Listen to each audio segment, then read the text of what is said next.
Hi guys, good morning. Kamusta kayo?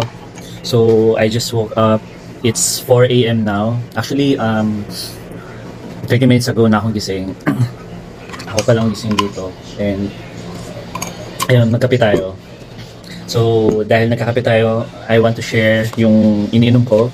So, it's the 9-in-1 coffee powder drink mix, only from Organic Nature Philippines. So, I've been a fan of Organic Nature products. So, gusto ko yung mga products nila kasi sobrang healthy and talagang guaranteed na masarap. Okay, so this one, it's called 9-in-1 coffee powder drink mix because it has tongkat ali, ganoderma, ginseng, green coffee, agaricus mushroom, acai berry, hindi ko alam kung tama ba yung pronunciation ko, stevia, coffee powder, non-fat milk powder. Ayan. So, for this one, hindi nyo kailangan maglagay ng sugar.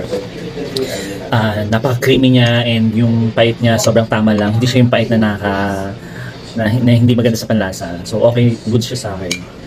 And masasabi kong talaga siya, healthy. Yan, kasi kita niyo naman, binasa ko kanina, di ba? So, even my mom, ito din ang iniinom niya. Favorite niya to. Siya yung kaagaw ko dito. So, ito yung madalas kong i-hoard sa online pag bumibili ako. So, ayan, no sugar added. Tapos, ano pa ba? Yun lang. So, ever since ito na yung ginagamit namin, matagal ko nang pinag-stop sila mama uminom ng 3-in-1 coffee kasi hindi siya healthy. So, ito yung nakita ko, Organic Nature. Yan. Sarap siya guys, promise.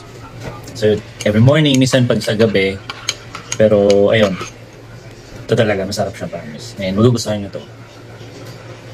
Yun lang, na-share ko lang naman. So, ingat kayo guys kasi maulan and sana safe kayo.